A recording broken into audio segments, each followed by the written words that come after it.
Hi, I'm Will Hines, Research Associate with the Tennessee Center for Policy Research. This is a mini pork report covering city-sponsored campaigns. Personalized pens are a great way to advertise and get your name out. They've become ubiquitous with doctors' offices, pharmaceutical companies, and especially politicians. They're easy to hand out and generally see a lot of use. There's nothing wrong with campaigns using them, but when an incumbent politician uses his supply budget, paid for with taxpayer funds, it's an abuse of power. According to records obtained by WSMV Nashville, during the May 2010 election for Davidson County Juvenile Court Clerk, Vic Lineweaver purchased over 20,000 ballpoint pens inscribed with both his name and position. The cost to taxpayers? Over $5,000. The Lineweaver pens were found at multiple campaign stops and fundraising events, including one at the Donaldson Hermitage Chamber of Commerce. At a restaurant near Lineweaver's home, all the servers were carrying them. The manager said that a box had been dropped off in bulk. Julius Sloss, Juvenile Court Clerk Operations Director, claims that Lineweaver paid for all of the pens out of pocket.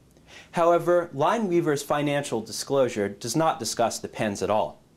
Also, Sloss claims that all of the pens were used in the office. Even if that's true, that's a colossal amount of pens.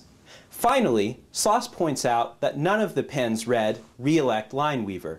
However, considering that this was an election year, it has the clear appearance of impropriety. Unfortunately, Lineweaver is not the only one to engage in possible election year hijinks. In early 2010, Clarksville Mayor Johnny Piper spent $34,000 of taxpayer funds to advertise for the U.S. Census. Nearly 1/4 of the entire mailer was taken up by a picture of the mayor himself, making the entire flyer look strikingly similar to a campaign mailer.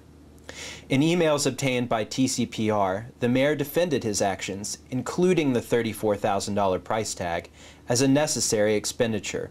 Just a few months after the story broke, Piper announced he would not be running for re-election.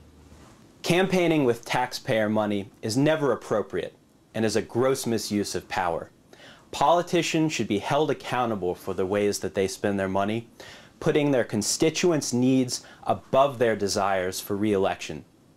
To learn more about this story and others, check out TCPR's 2010 Pork Report, available at TennesseePolicy.org.